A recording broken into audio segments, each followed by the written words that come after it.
Hello friends, कैसे हैं आप सब। आई होप अच्छे ही होंगे।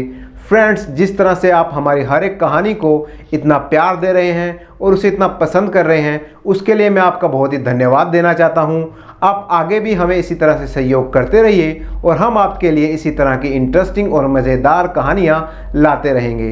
तो चलिए आज शुरू करते हैं हमारी आज की स्टोरी।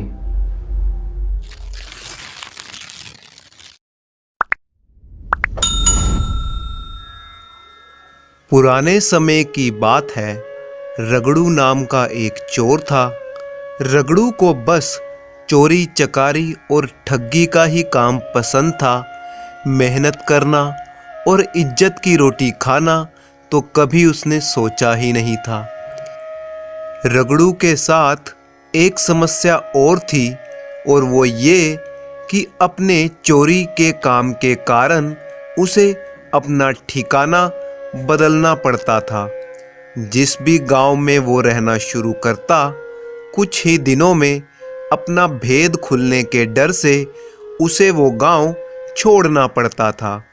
इस समस्या का हल रगड़ू ने ये निकाला कि क्यों ना किसी जंगल के भीतर अपना घर बनाकर रहा जाए, जहां ना तो कोई मुझे जानता होगा और ना ही पकड़े जाने का कोई डर रहेगा।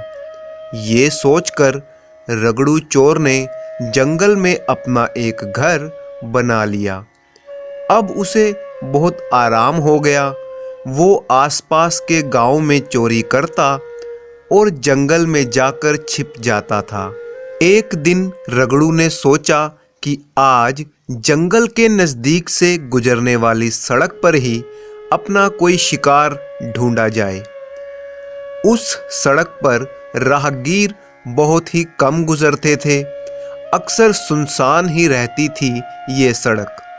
रगड़ू ने एक मोटा सा बांस का डंडा लिया और एक पेड़ के पीछे जाकर छिप बैठा। अब वो किसी राहगीर का इंतजार करने लगा जिसे वो लूट सके। बहुत देर तक इंतजार करने के बाद आखिरकार उसे एक आदमी दिखाई देने लगा। उस आदमी के साथ एक गाय भी थी। वो गाय को लेकर उसी तरफ चला आ रहा था। असल में वो आदमी एक ब्राह्मण पंडित था, जो पास ही के गांव में अपने किसी यजमान के यहाँ से आ रहा था। ब्राह्मण मन ही मन सोच रहा था कि आज तो जिस यजमान के घर पूजा पाठ किया, उसने मुझे गाय दान में दी है, जिसकी मुझे बहुत ही ज़रूरत भी थी। ये सोच कर ब्राह्मण बहुत ही खुश हो रहा था।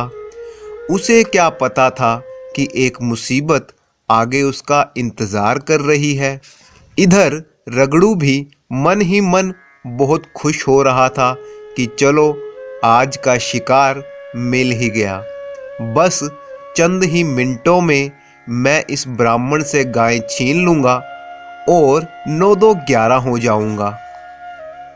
जैसे ही वो ब्राह्मण उस सड़क पर चलते चलते रगड़ू के नज़दीक पहुँचा, रगड़ू पेड़ के पीछे से निकलकर उसके सामने आ खड़ा हुआ और अपना मोटा सा डंडा दिखाते हुए उस ब्राह्मण को धमकाते हुए बोला, ओ ब्राह्मण, बिना एक क्षण भी गवाए इस गाय को यहीं छोड़कर भाग जा, नहीं तो इस डंडे से यहीं तेरी खोपड़ी खोल दूंगा।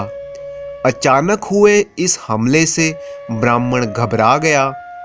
वैसे तो वो ब्राह्मण भी देखने में हट्टा कट्टा था, लेकिन वो निहत्था था, इसलिए घबरा रहा था।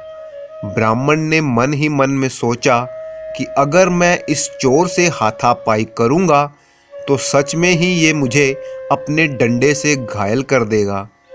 ब्राह्मण हाथ जोड़कर कहने लगा, अरे भले मानस, ये गाय तो मुझे दान में मिली है। अगर तुम ब्राह्मण को मिला हुआ दान छीन लोगे तो तुम महापाप के भागी बन जाओगे। ये सुनकर रगड़ू थोड़ा सोच में पड़ गया।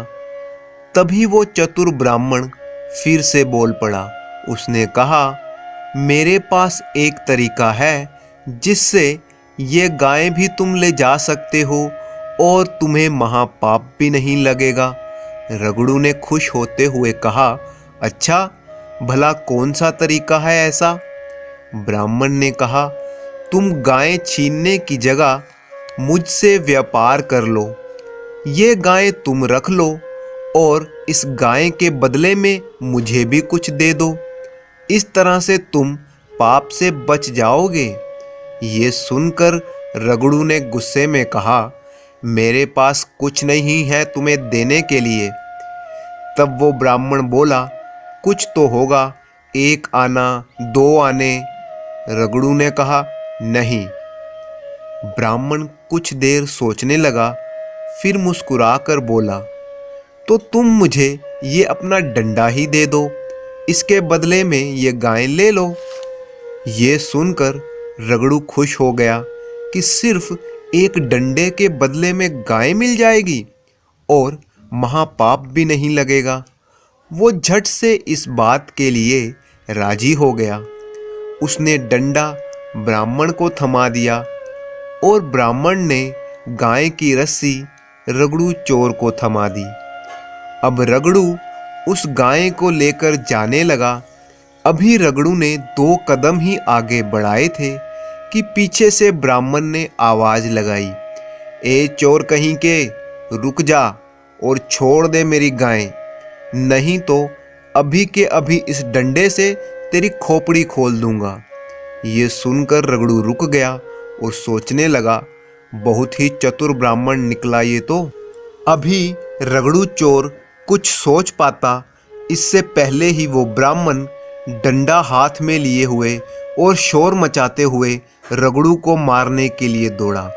रगड़ू ने सोचा कि इससे पहले कि कोई और राहगीर भी यहाँ पहुँचे, यहाँ से भागने में ही भलाई है। और रगड़ू चोर गाय को छोड़कर दुम दबाकर वहाँ से भाग गया। आज उस रगड़ू को एक ब्राह्मण की चतुराई के आगे हारना पड़ा और इस तरह से एक शेर को 1.25 शेर मिल गया। अब ब्राह्मण के पास गाय और डंडा दोनों ही थे।